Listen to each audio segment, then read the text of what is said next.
Look, and a Sussex insider has claimed that Prince Harry is prepared to reconcile with King Charles, even without the support of Meghan Markle. So what's the latest on this proposed peace summit? Right. I think this is a really crucial detail that's come out this week. An insider has said that Harry is sort of continuing negotiations and discussions and that they don't necessarily include his wife.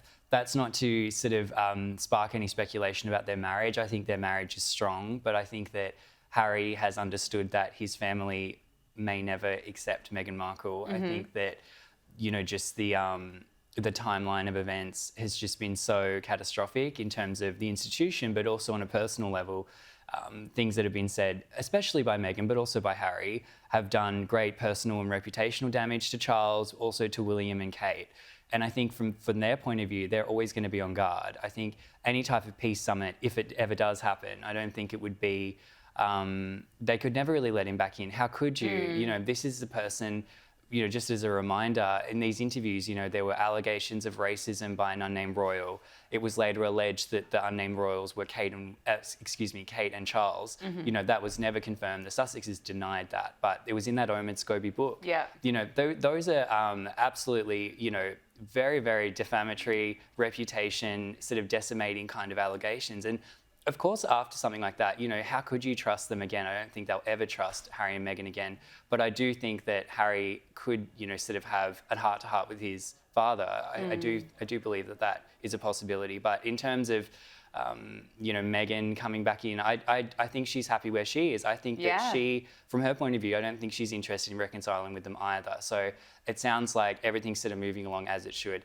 Harry is open to it. From a family point of view, it is his father. But Meghan is happy to just sort of let him go off and do that. Yeah, she's fine. She's got her Instagram back up and running. Right. And she's doing her own thing. Doing wines now. Oh, goodness.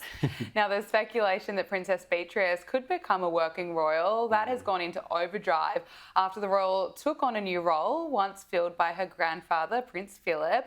What do we know about this, about Beatrice's new gig? And is this a sign that she'll be taking on more duties? Well, I think that this is another sort of significant sign. You know, this was a patronage she's taken on that was once Prince Philip's. Of course, Prince Philip was working royal as the wife of the late, great Queen Elizabeth. And this is, I do think it's a sign. I think that they are slowly giving Beatrice more responsibilities. She does have limited responsibilities. She is a counsellor of state for Charles. She's never actually been forced to step in for that role. But in theory, on paper, if there was ever an emergency and the monarch was incapacitated or everyone down the line, she would be called upon. So I think she's always been on standby. Another detail that's come out recently, which I found really telling, was her husband, Eduardo. He did an interview and revealed that they are largely living at St James's Palace. So we know that Beatrice does have a grace and favour home that King Charles, her uncle, pays for inside St James's Palace in central London, and it's now been revealed that they do live there. You know, there was sort of reports that they were living more in the Cotswolds and that they weren't that much in the sort of the centre of royal life in the palace. But I think the revelation that she's taking on more duties and that she's also living back at St James nearly full time, I do think it's a sign that she could become a working royal.